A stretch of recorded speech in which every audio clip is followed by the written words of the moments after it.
Today I fucked up by ruining my country's National Art Museum's main exhibit. So back in year 910-ish we went on a school excursion to the National Art Museum in Canberra to go see all the art and take photos of stuff for an assignment. One of the activities we were required to do was to find images in Jackson Pollock's famous, blue poles. Everyone except me couldn't see how a random slather and glob of paint could possibly be a koala. So to help my fellow pupils I kindly pointed towards where this image is on this giant artwork. Only I didn't point, I accidentally touched it. And if you've ever seen this painting or any of Pollock's work in person you'd know that the giant globs of paint don't ever fully dry inside. So there I am standing in the middle of arguably the most expensive painting in Australia with blue paint from a wet paint glob bubble I accidentally touched with about 400,500 people staring at me like I just murdered someone in public. To top it all off I also set off a proximity alarm which was the loudest alarm I've ever heard. Think jewelry heist diamond stealing alarm. Got my entire school banned. I got kicked out of my German elective and had a school assembly about it too. Worst part is now even years later you're no longer even permitted to even enter the same room the painting is displayed in.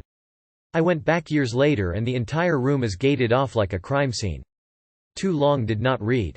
Touched Jackson Pollock's blue poles on an excursion and smudged it, causing an entire school to be escorted to the exit and the exhibit to be permanently barred even decades later.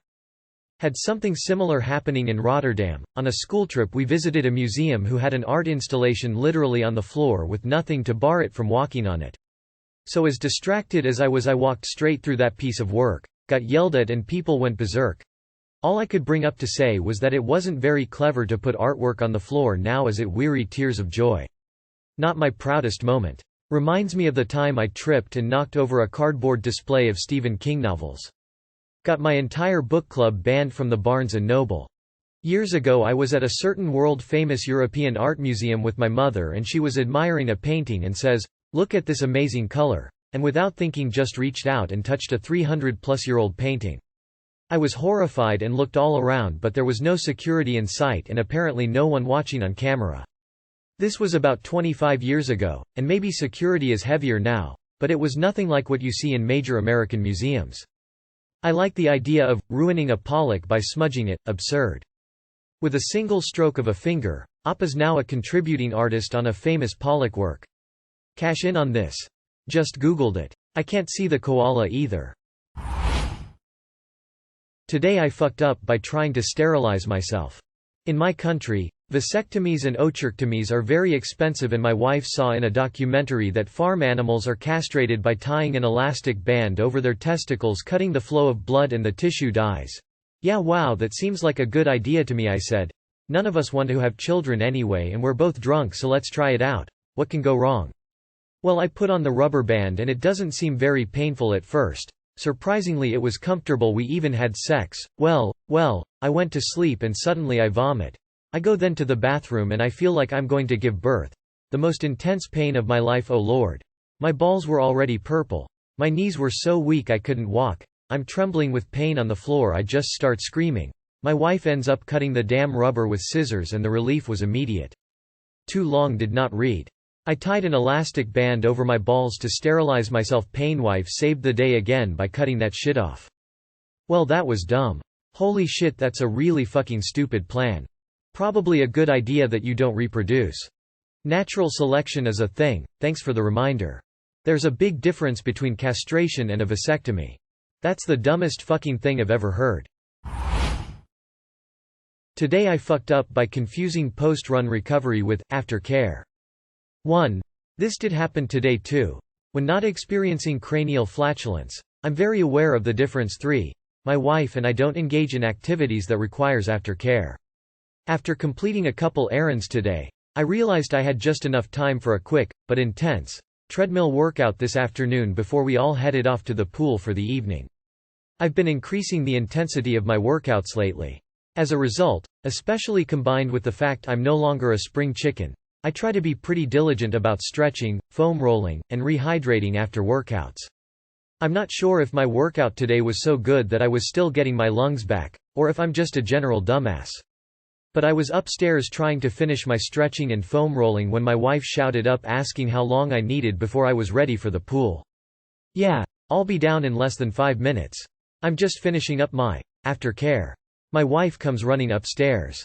Finish your what? Why, what did I say? The next couple minutes are mostly a blur of my wife laughing at me. And, also, she's now referring to the treadmill as my dom, and as my big spoon. Safe to say, this inside joke is going to stick around for years. Too long did not read. Went for a run and confused post-run recovery with sexual aftercare. And now my wife is teasing me that our treadmill and I have a BDSM relationship. As if aftercare was only used in the context of BDSM lol. If you take care of yourself after something, that is aftercare. Still a fun inside joke for you both to have, but damn. Her mind was in the gutter lol. Take my free award. Take it like you took your treadmill this afternoon. I don't understand this. Are you implying that the term aftercare is exclusively used for BDSM? I hear people use it all the time in other contexts. Ha, cranial flatulence. You probably do engage in activities that require aftercare. It's a thing with vanilla sex too. You still might help clean each other or get a tea or coffee and cuddle. But I agree with others, the fact she's making the jokes about BDSM might suggest that's something she wants to talk about. There's such a wide range to BDSM too, so she could have an interest in the lighter stuff. Sounds like you need an ass pounder 4000. Today I fucked up by telling a 6-year-old that I ate her mom. I just started a new job within the past month or so. A Spitfire little girl I sometimes teach comes into my office looking for her mother, whom I was working with on a project. This girl was unaware that mom had gone back into her husband's office. Little girl comes in and asks, "Where's mom?" I stare at her. I ponder for a moment. Then I happily state, "I ate her." This, my friends, is where I made my egregious mistake. No, not because I necessarily said anything wrong. In fact, I didn't even consider how what I said could be taken in the moment. The girl gets this mischievous grin on her face, runs out of my office, finds her mom and loudly exclaims, "My name, ate you." You could tell by the hesitation in the mom's voice where her mind went. I both tried not to laugh out loud but also proceeded to die inside. The kid then proceeds to run around the office for the next 20 minutes exclaiming that I ate her mother. Oh, and I work at a church. TLR. Girl runs around church office exclaiming I ate her mother with no context. As long as you didn't say you ate her out. To be fair, there's a world of difference between, ate you, her, and, ate you, her out. Also, I think the fact that that's where her mind immediately went says a lot more about her than it does about you. Not so Christian now, are ya? Seems fitting for a church emo. Jesus wants to know what you had for lunch. The foo here is working at a church.